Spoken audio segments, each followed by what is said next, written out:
ಪರಿಹಾರಕ್ಕೆ ಒತ್ತಾಯ. ಬೇಡಿಕೆ ಈಡೇರದೇ ಇದ್ರೆ ವಿಧಾನಸೌಧ ಚಲೋ. ಬೆಳೆ ಹಾನಿಯಿಂದ ಕಂಗಾಲಾದ ಅನ್ನದಾತ. ಸರ್ಕಾರದ ವಿರುದ್ಧ ಹೋರಾಟದ ಎಚ್ಚರಿಕೆ.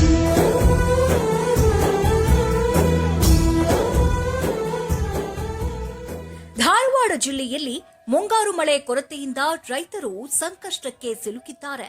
ಬೆಳೆ ಹಾನಿ, ಬಿತ್ತನೆ ವಿಳಂಬ ಹಾಗೂ ಆರ್ಥಿಕ ನಷ್ಟದ ಹಿನ್ನೆಲೆಯಲ್ಲಿ ಜಿಲ್ಲೆಯನ್ನ ತಕ್ಷಣವೇ ಬರಪೀಡಿತ ಪ್ರದೇಶವೆಂದು ಘೋಷಿಸಬೇಕೆಂದು ರೈತರು ಸರ್ಕಾರಕ್ಕೆ ಒತ್ತಾಯಿಸಿದ್ದಾರೆ. ಬೇಡಿಕೆಗಳನ್ನ ಈಡೇರಿಸದೇ ಇದ್ರೆ ವಿಧಾನಸೌಧ ಚಲೋ ಪ್ರತಿಭಟನೆ ನಡೆಸುವುದಾಗಿ ಎಚ್ಚರಿಕೆ ನೀಡಿದ್ದಾರೆ. ಧಾರವಾಡ ಜಿಲ್ಲೆಯಲ್ಲಿ ವಾಡಿಕೆಗಿಂತ ಕಡಿಮೆ ಮಳೆಯಾಗಿರುವ ಪರಿಣಾಮ ಸಾವಿರಾರು ಎಕರೆ ಕೃಷಿ ಭೂಮಿಯಲ್ಲಿ ಬೆಳೆ ಹಾನಿಯಾಗಿದೆ. ಹಲವು ಭಾಗಗಳಲ್ಲಿ ಇನ್ನೂ ಬಿತ್ತನೆ ಕಾರ್ಯವೇ ಆರಂಭವಾಗಿಲ್ಲ. ಈ ಹಿನ್ನೆಲೆಯಲ್ಲಿ ಜಿಲ್ಲೆಯನ್ನ ಬರಪೀಡಿತ ಪ್ರದೇಶವೆಂದು ಘೋಷಿಸುವಂತೆ ರೈತರು ಸರ್ಕಾರವನ್ನ ಆಗ್ರಹಿಸಿದ್ದಾರೆ. ಕಂದಾಯ ಇಲಾಖೆ ಮತ್ತು ಕೃಷಿ ಇಲಾಖೆ ಜಂಟಿಯಾಗಿ ಬೆಳೆ ಸಮೀಕ್ಷೆಯನ್ನ ನಡೆಸಿ ನೈಜ ವರದಿ ಸಲ್ಲಿಸಬೇಕು. ಜೊತೆಗೆ ಪ್ರತಿಯೊಬ್ಬ ರೈತನಿಗೆ ಎಕರೆಗೆ 50,000 ರೂಪಾಯಿ ಬೆಳೆಹಾನಿ ಪರಿಹಾರ ನೀಡಬೇಕೆಂದು ಒತ್ತಾಯಿಸಿದ್ದಾರೆ.